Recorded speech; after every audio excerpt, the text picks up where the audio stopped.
Ya, estimados. Entonces, las clases anteriores hemos visto lo que es fusión, lo que es secado, tostación, calcinación, etcétera.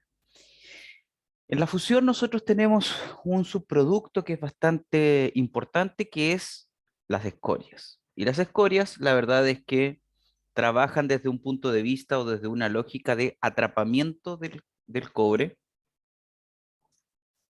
o atrapamiento del material que yo estoy analizando, que yo estoy extrayendo.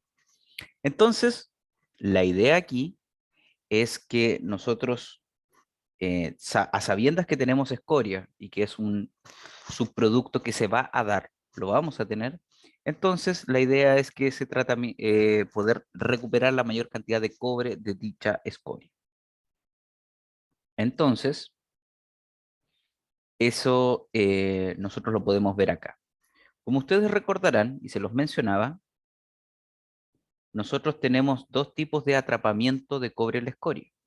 Nosotros tenemos un atrapamiento químico,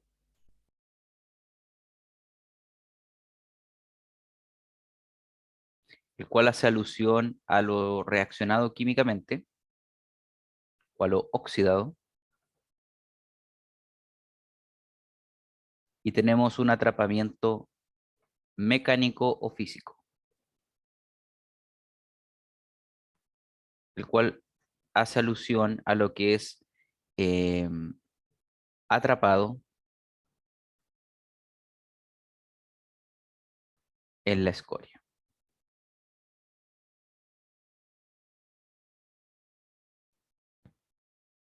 de forma física.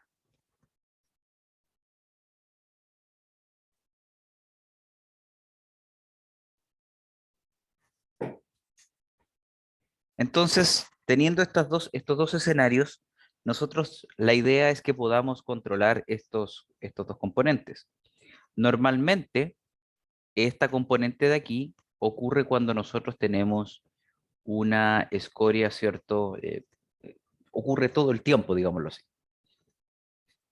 Ambas ocurren en estricto rigor todo el tiempo, pero el atrapamiento mecánico ocurre para cualquier tipo de situación y el atrapamiento químico es muy bien controlado, ¿cierto? Teniendo un soplado a escoria lo más constante o de la mejor manera posible. ¿Ya? Entonces, esas son formas de controlar.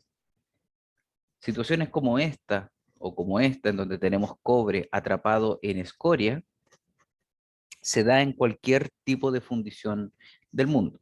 No es exclusiva de una tecnología o de otra, no. Toda escoria, especialmente de fusión, tiene un componente de cobre atrapado, ya sea química o mecánicamente. Entonces, el atrapamiento mecánico conlleva la relación que nosotros tenemos entre escoria y mata. Básicamente, en la escoria nosotros vamos a tener escoria,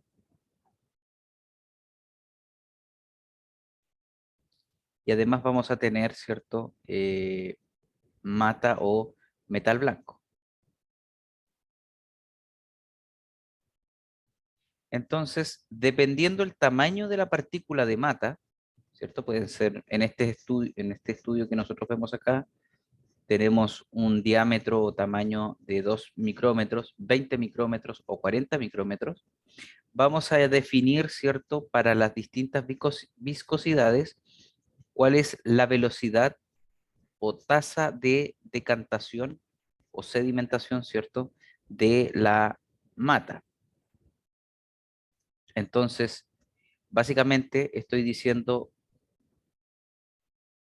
se miden milímetros por hora y básicamente, pues, pongamos el ejemplo de una viscosidad de escoria, ¿cierto? De 0,05, ¿ya? Y un tamaño de partícula de mata, ¿cierto? De 20 micrómetros, implica una tasa de decantación de 15,69 milímetros por hora. ¿Eso qué quiere decir? Que por cada hora esta partícula de mata va a avanzar hasta llegar a la zona de mata, fase mata, 15,69 milímetros en una hora.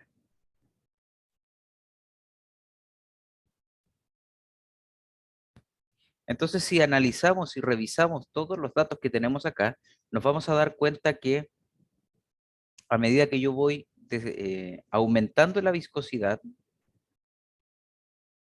disminuye, no vamos a decir dramáticamente, pero sí disminuye en una forma bastante pronunciada la tasa de decantación de la escoria, ¿ya?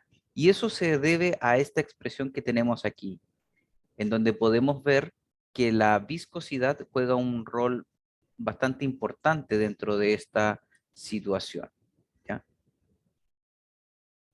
Entonces, esto responde a la fórmula de Hadamard-Ripsisny-Sinsky, ahí sí, en donde nosotros tenemos la velocidad de las gotas de mata que se mueven metros por segundo. Claramente es más atractivo debido a los valores que nos van a dar, entregarlo en milímetros por hora, pero bueno. G es la aceleración de gravedad, ¿cierto? Que es bastante conocida. Rho sub m es la densidad de la mata, que va entre 3.900 y 5.200 kilogramos por metro cúbico. Y Rho sub s, la densidad de la escoria, que va entre los 3.300 y 3.700 kilogramos por metro cúbico, ¿ya? Entonces, nosotros teniendo en cuenta este tipo de ecuaciones, básicamente la idea no es tan solo tenerla, ¿cierto? Y hacer cálculos, sino que además es analizar qué puedo hacer para que esta velocidad sea lo más alta posible,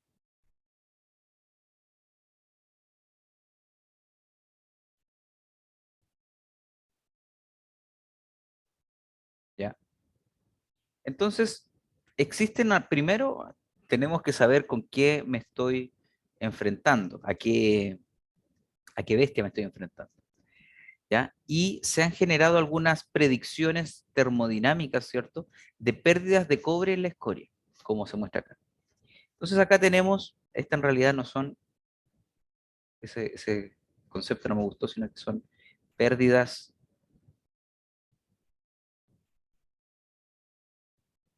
totales, en donde yo tengo, ¿cierto? Las pérdidas de óxido que nosotros estamos añadiendo acá, las pérdidas en forma de óxido, que básicamente son por reacción química, ¿cierto? Oxidación,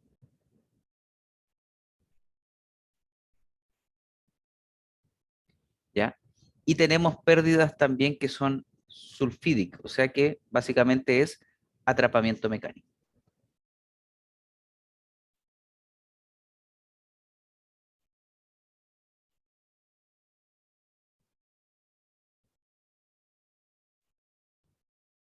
Entonces, tenemos la oxidación, ¿cierto? Pérdidas en la oxidación, que si se dan cuenta, en un principio o para ciertas matas, concentraciones de cobre en la mata, la verdad es que son bastante bajas.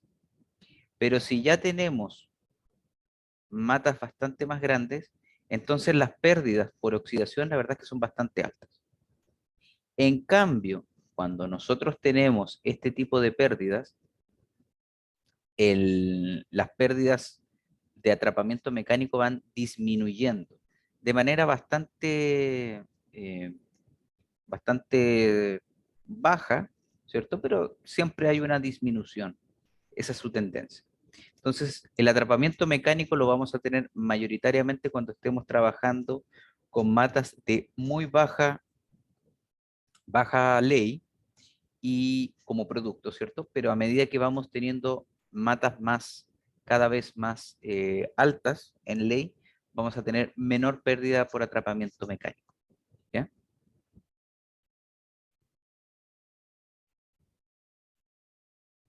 Entonces nuestro trabajo ahora, o que es lo que nosotros esperamos hacer, es ver cómo disminuir eh, las pérdidas de cobre en la escoria, o cómo apalearlas, que esa es otra forma. Como ya les he mencionado, la escoria siempre va a existir en el proceso del tratamiento del cobre. La pregunta es qué tan potente o qué tanto va a ser esa pérdida. Entonces,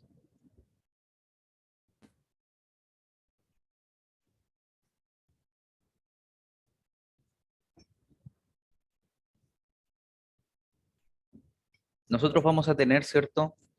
Ciertas formas o tenemos ciertas formas de disminuir o controlar esas pérdidas. La primera, el primer método para disminuir las pérdidas es minimizar la generación de escoria. O sea, decir, mira, voy a hacer un proceso que no genere tanta escoria, lo cual está súper bien, ¿cierto? ¿Cómo lo podemos hacer? Según lo que hemos visto anteriormente. Primero, disminuir las leyes de concentrado. Y segundo, añadir menos fundente. Como buen método, esto tiene ciertos problemas. Primero, ¿qué pasa si disminuimos las leyes de concentrado? Ergo, estamos ingresando menos cobre por tonelada al proceso. Ergo, producimos menor masa de cobre.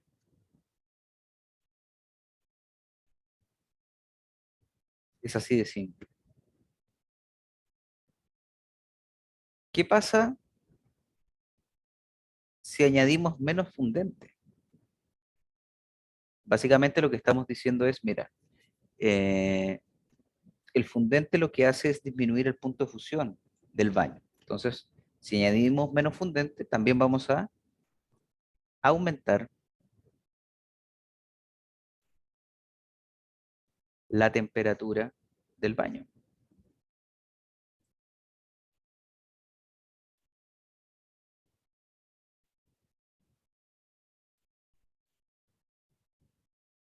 ¿Ya? Lo que implica mayor gasto energético.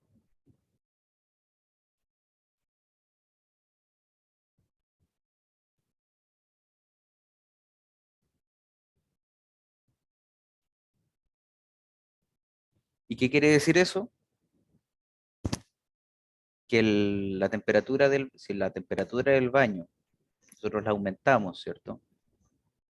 Y gastamos mayor cantidad de energía, ya el proceso de fusión no es tan autógeno como nosotros nos gustaría.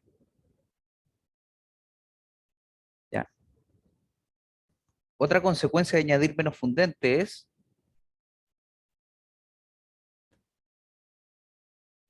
la mayor posibilidad, posibilidad de generar magnetita.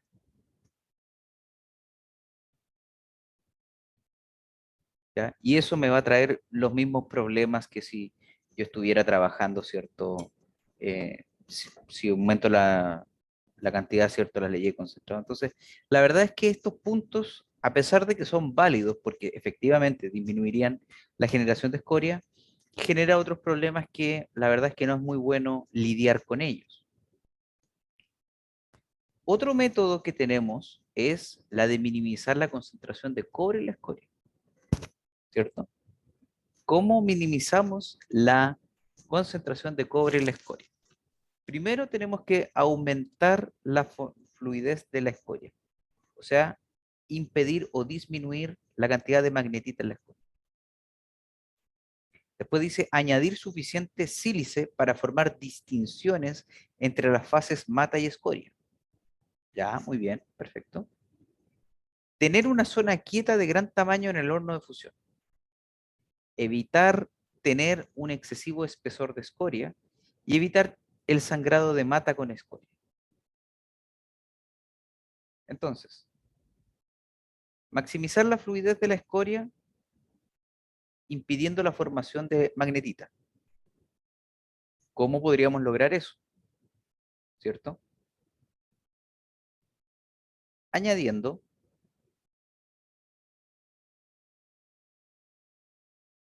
sílice o algún fundente.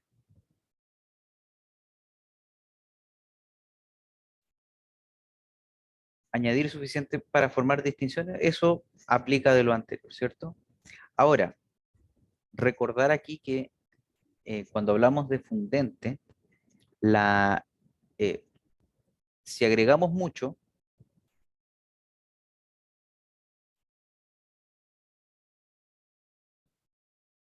implica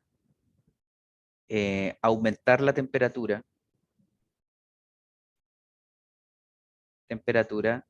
de fusión del baño. Si agregamos poco,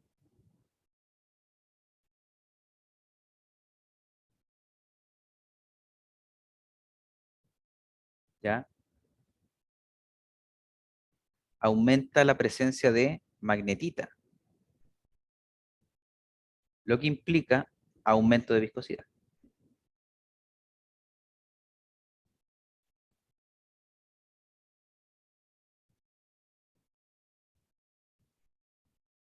O sea, la verdad es que la línea en donde yo me tengo que mover ahí es muy delgada. Y si agrego mucho, básicamente no toda la sílice va a formar fayalita y lo que voy a tener es un óxido de alto punto de fusión libre. Y eso me va a aumentar la temperatura de fusión. Si agrego muy poco, lo que voy a tener, ¿cierto?, es que no voy a tener suficiente sílice para que reaccione con la gustita y lo que voy a tener es que la gustita va a tender a formar fayalita. O sea, voy a aumentar la viscosidad y eso va a tener problemas. Entonces, la palabra suficiente es bastante acertada para esto, debido a que no nos podemos ir para un lado o para el otro, porque la verdad es que es bastante complejo mantener ese delicado equilibrio, ¿cierto?, entre todos. Tener una zona quieta de gran tamaño en el horno de fusión. Básicamente lo que nos están diciendo acá es tener tecnología flash. ¿Ya? Esa es la gran traducción de eso. O sea, esos son los únicos que tienen una zona quieta de gran tamaño. Ni tan quieta, pero por lo menos no está siendo movido siempre por aire como lo es el convertidor térmico. ¿Ya? Evitar tener excesivo espesor en la escoria, eso se puede lograr, ¿cierto? No es tan difícil, porque aquí lo que implica es sangrar constantemente la escoria.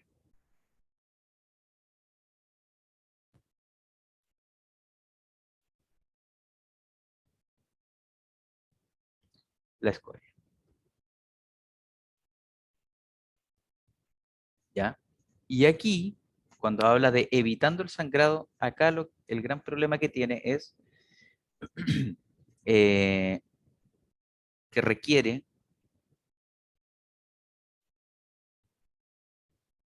sensores o un control de proceso muy fuerte o robusto, ¿ya? ¿Ya? No es llegar y controlar el proceso, ¿cierto? Así como así.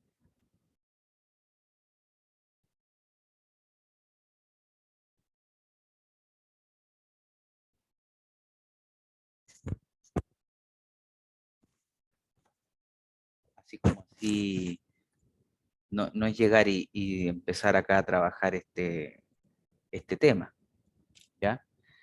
Requiere controlar, poder conocer en qué punto estamos, ¿ya? Cuánta mata tenemos, cuánta escoria tenemos, y el control de eso, la verdad es que es bastante pobre, ¿ya? Y se requeriría un control bastante importante ahí. No conozco ojo, no digo que no exista, pero en este instante yo no conozco ningún tipo de control que permita algo así, ¿ya? Algún controlador o alguna empresa que tenga un controlador así. La verdad es que no desconozco eso. Las formas de mantener, ¿cierto?, la altura tanto de metal blanco o de mata y de escoria es básicamente picando el convertidor. Entonces, no es tampoco tan fuerte como se hace, ¿ya? Sedimentación pirometalúrgica y o reducción, ¿ya? Nosotros existen dos tipos de hornos que nosotros podemos utilizar acá, ¿ya? Que son el horno de limpieza de escoria, limpieza de escoria,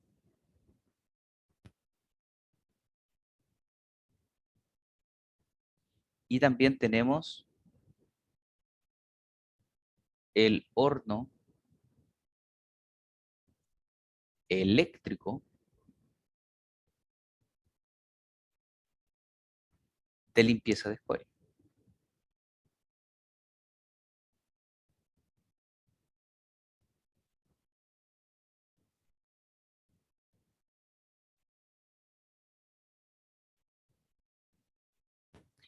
El horno de limpieza de escoria es básicamente un horno de sedimentación, ¿ya? Es muy similar a lo que uno ha visto, ¿cierto?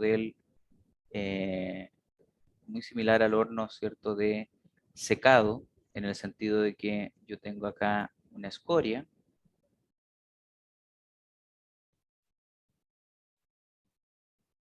y se le permite o se le entrega condiciones a esta escoria para que pueda, eh, para que pueda generar, ¿cierto? Una separación de fases por medio del proceso a alta temperatura, ¿ya? Entonces se tiene una división, ¿cierto? Se genera una división entre escoria y metal blanco o mata, ¿ya? Esos dos los tenemos. Ahora bien, a su vez, tenemos la posibilidad de un horno eléctrico, ¿ya? Que es el que están viendo en este instante en pantalla. El horno eléctrico es un horno cilíndrico, si pudiéramos llamarlo así, el cual tiene dos electrodos normalmente de carbono, ¿ya? Se le da una condición al metal, a la escoria, para que permita la decantación, al igual que el horno de limpieza de escoria, pero además con los electrodos y también con el carbón, que no solo es de los electrodos, sino que además se le añade de manera externa en forma de carbón coque, se permite la reducción de los óxidos. En este caso tenemos el Cu2O, que es reducido por carbono, generando cobre líquido. También tenemos la generación de sulfuro de cobre, y más importante que eso, se le da la posibilidad de reducir a la magnetita generando augustita. Tres reacciones de reducción que hacen que todo esto, dándole tiempo de decantación y además dándole energía para la reducción. Y eso genera, ¿cierto?, que yo puedo eventualmente recuperar grandes cantidades de cobre. Una de las grandes cosas que podemos decir es que el horno de limpieza de escoria básicamente es para el atrapamiento mecánico, ¿cierto? Mecánico. Mientras que el horno eléctrico sirve para el atrapamiento químico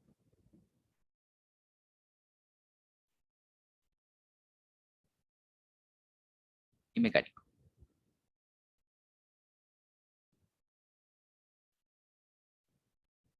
¿ya?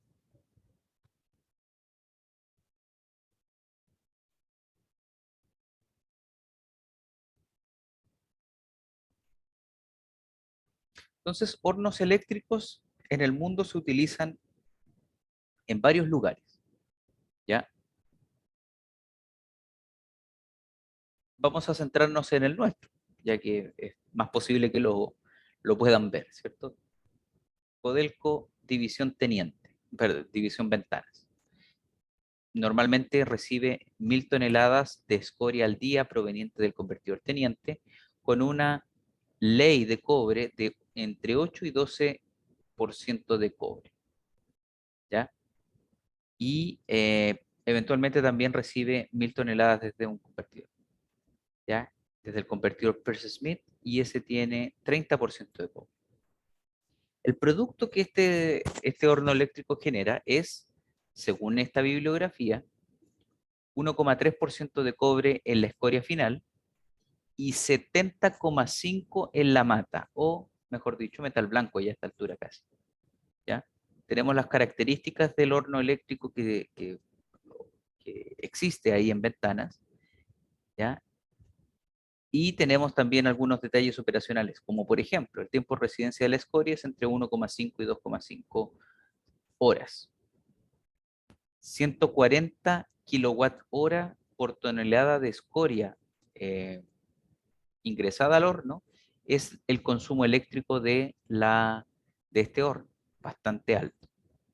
Como agente reductor se utilizan 13 kilogramos de coque por cada tonelada de escoria cargada, ¿ya?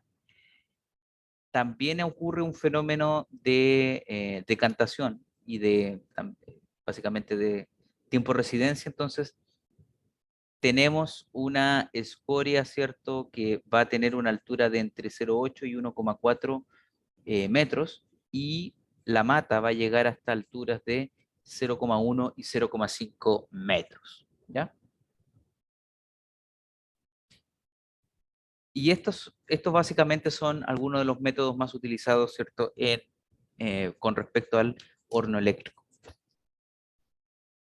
Otro de las posibles formas de apalear el, el atrapamiento del cobre en la escoria es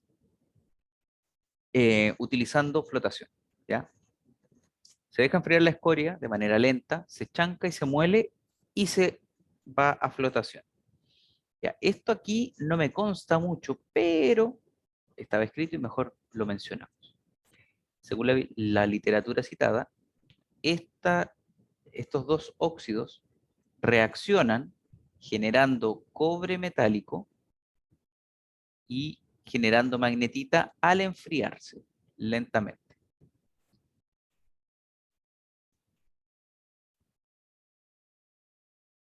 Lentamente,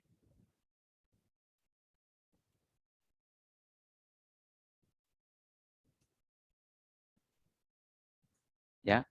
Y con eso nosotros aplicamos y tenemos cierto el procesamiento de minerales en la escoria. Entonces, bajo esa premisa, lo que se tiene, cierto, es, bueno, dejo enfriar mi cobre, la escoria de cobre, y voy a poder recuperar el cobre metálico reducido. Y entonces ahí puedo aplicar flotación y lo que voy a recuperar es cobre, ¿ya? Básicamente existen cuatro fundiciones presentadas en esta literatura que utilizan la técnica de la flotación, ¿ya? Noranda en Quebec, Saganoseki en Japón, Toyo en Japón y Pásar en Filipinas.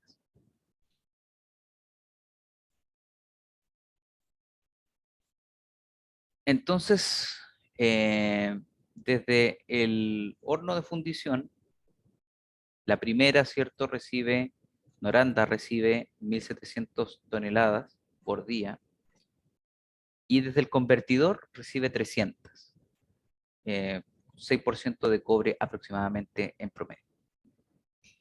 Las otras, todas las reciben desde el convertidor, ¿ya? Convertidor Percy Smith. Y aquí podemos ver la ley de cobre que se obtiene en cada uno de los procesos de flotación. Noranda produce un concentrado con esta flotación de 42% de cobre. Saganoseki, 21,8% de cobre. Toyo 28 y Pásar entre 29 y 33. Básicamente un concentrado común. El que se sale completamente de la norma es Noranda, que tiene un porcentaje de cobre bastante alto. Estas son las recuperaciones de cobre que tienen cada una de estas plantas. ¿Ya? Eh, en un punto, ¿cierto? Noranda deja enfriar su escoria, ¿cierto? En un, en un, en una olla, ¿ya? Mientras que las otras permiten ¿cómo se llama esto? El enfriamiento en lingotes de aproximadamente 150 kilogramos mientras se va moviendo la escoria en una correa transportadora, ¿ya? Y se les permite, ¿cierto? eh, Enfriar con agua en ambas situaciones, en una con aire y luego se sumerge en agua, ¿ya? Básicamente utilizan chancadores comunes, ¿cierto? Y molino de bolas, ¿cierto? Dependiendo la cantidad de material que van a recuperar, ¿cierto? O que van a procesar. Si tienen dos o si tienen un único etapa de molienda. Tamaños de partículas, 44 micrones, prácticamente en todos, ¿ya? Si se dan cuenta, es un tamaño de partícula bastante pequeño al que llegan. Las celdas de flotación son agitadas mecánicamente, e inclusive tienen una celda Jameson en este caso. Tiempo de residencia de flotación, 60 minutos en Noranda, y en Toyo tienen 30 minutos entre flotación Raffer y Scavenger. Ambas en conjunto 30 minutos. Noranda la verdad es que tiene un tiempo de residencia bastante alto, y eso también conlleva en que tienen también concentrados bastante altos, ¿cierto? En porcentaje de cobre. Nótese aquí también otra cosa, los reactivos, ¿ya? Son bastante, no bastante diferentes, pero son diferentes a los que normalmente eh, estamos acostumbrados a ver, ¿cierto? ¿Por qué? Porque estamos hablando de que no es un proceso de concentración con mineral, sino que es con escoria. Entonces tiene que haber una diferencia. No puedo replicar dos veces lo mismo, ¿ya? También tenemos lo que son lo que viene a ser los espumantes, ¿ya? No se aplica cal, el único que aplica cal es Passat en Filipinas, y el pH de este proceso es entre 8 y 9, 7 y 8, 7 y 8, muy cercano entonces en Japón por lo menos a la neutralidad en pH, y Passat Filipinas 8,5, entre 8,5 y 9,5 de pH.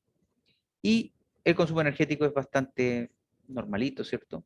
Por no decir que es comparable con cualquier eh, etapa o proceso de molienda a nivel mundial. Estimados,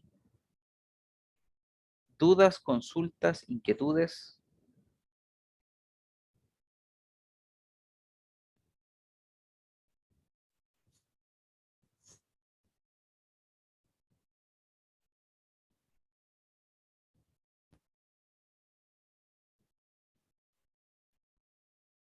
No, profesor. Ya, entonces,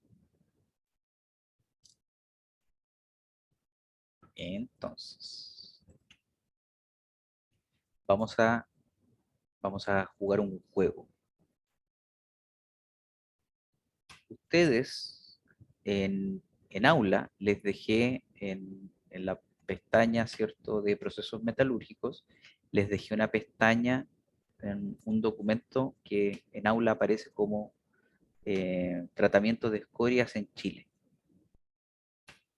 En no más de 3 páginas, no más de 3 páginas, ustedes tienen que indicarme con sus palabras, no quiero una copia del texto, porque para eso lo leo yo, y ya lo leí.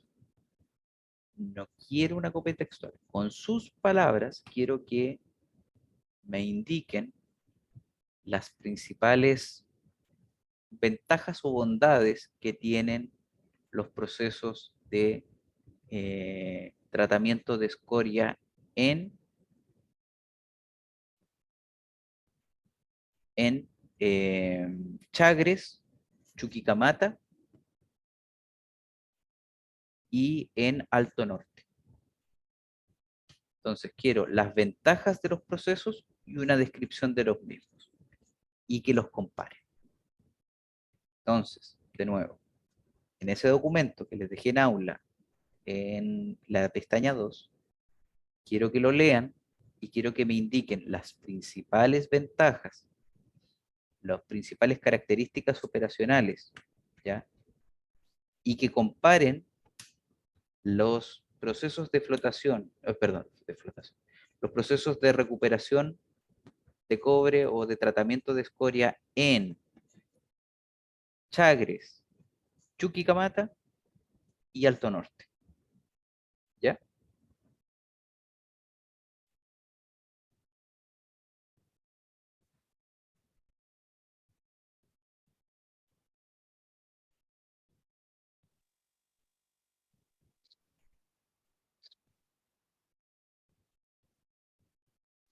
Hay que comparar los tratamientos que hacen en esas tres, ¿verdad? ¿Eso? Correcto.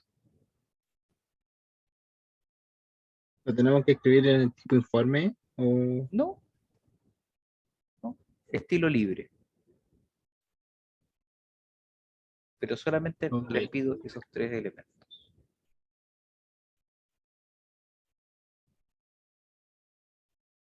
¿Ya? Eso lo quiero para las 18:20 horas de hoy. A mi correo.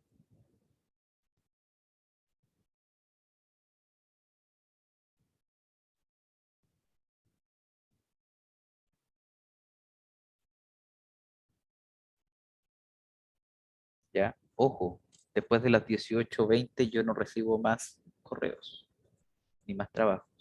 Ni siquiera los voy a abrir, por si acaso. Eso, estimados, quedan en libertad de acción para que vayan a trabajar en eso tranquilamente. Es uno por persona, no es un trabajo grupal. Y hasta las 18:20 tienen para entregar eso. ¿Ya? Así que tengan muy buena tarde. Recuerden que el Profe, certamen es la próxima semana y entra hasta lo que van a leer. Que tengan buen día, cuídense. profe, Dígame. ¿puedo hablar una palabrita con usted? A lo mejor va a necesitar más de una, pero bueno.